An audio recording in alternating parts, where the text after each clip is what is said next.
There's a saying, it's lonely at the top. Imagine how much lonelier that's gotten with physical distancing in place because of the coronavirus pandemic. This morning, we're going to talk about loneliness, which a Forbes article a few years back called the executive challenge that nobody talks about. And for good reason. Nick Jonsson, thanks so much for joining us all the way from Singapore. Hi, Nick.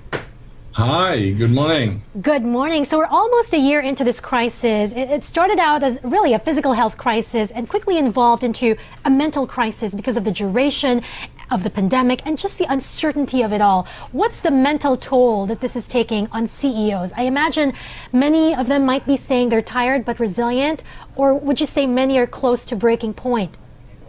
They were already close to breaking point before, because for many years companies have evolved with digital transformation and so on. There's been so many changes and so many mergers and acquisitions in companies that the senior executives and CEOs were already struggling. They were already feeling too much pressure inside themselves, and they already didn't speak up enough because they are scared perhaps to be judged, to be seen as weak, when a leader is supposed to be strong and confident. And that is something that they've been holding inside themselves.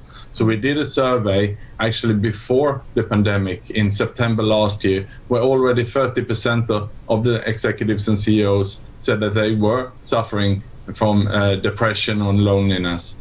We have just now redone the survey a year later on, and now in the middle of the pandemic, then the numbers have doubled. So we know that the suffering now is actually 60% of them admit that they either are suffering from depression or feel too stressed to deal with things at the moment. And I know this is also coming from your own experience, because you are an expat executive. You've really done the rounds in Asia, Australia, and Europe. So you know firsthand how hierarchy creates power distance and how, top CEOs oftentimes are inside echo chambers. Can you give, very briefly, could you share with us your experience as a CEO who also handled depression, loneliness, and what you did? I know that you went into drinking at some point.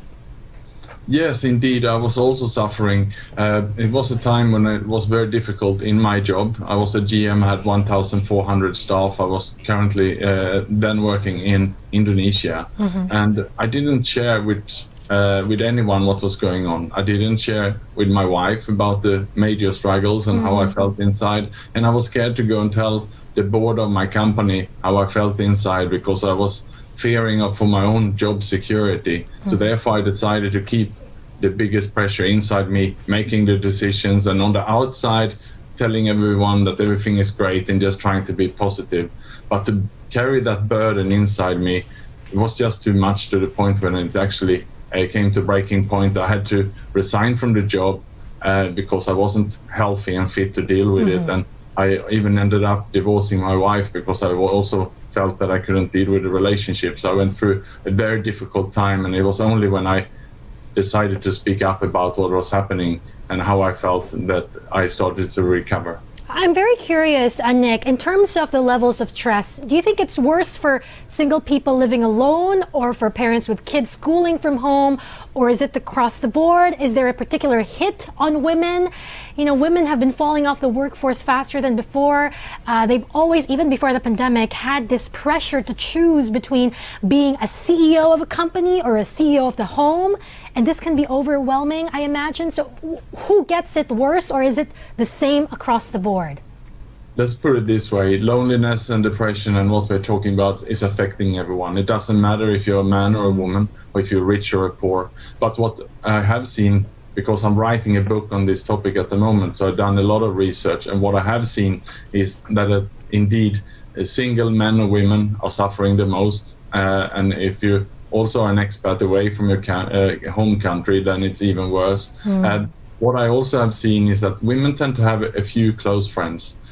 You all know, when you're listening to a lady talking to a friend on the phone, they can chat away for half an hour, 45 minutes. It's very rare that you have that experience with a man. We tend to be shorter, straight to the point, and more transactional. So of course, during the pandemic, women tend to have been a little bit closer and had a few to speak with. But when it comes to in the workplace, everyone is suffering, at least at this moment. Nick, so how do you start these uncomfortable conversations? We know how everybody tends to whisper about loneliness and mental issues. This is how we've always dealt with it. So how do we get them to start talking? How do we start that dialogue so we can lift each other up and create a sense of hope? How? It has to start with ourselves. So no matter if it's inside the family, it's the parents who have to be the driver. The parents have to share with the children honestly some of the things that's going on.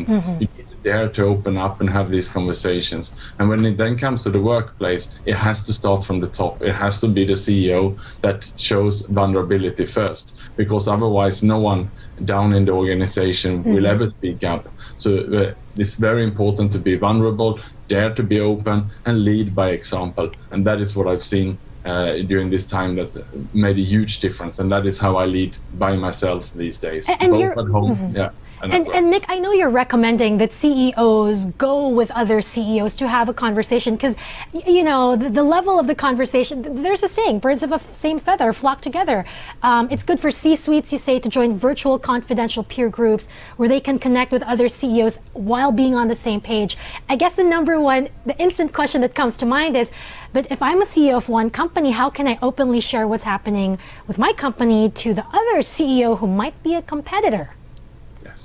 It's important actually that you don't mix competitors. So I'm doing this for a living in my work, and we actually group them in smaller groups where you don't have competitors. We check in so every person that is joining is approved by the rest of the group, and then everyone signing on disclosure agreement. And then we have a facilitator to lead these discussions. So that is the way to do it. You don't have to have a huge group. It's about 15, 20 relevant people who can then discuss the challenges that they have in common, because it's quite difficult for a CEO to come home and bring these challenges and put on the kitchen table.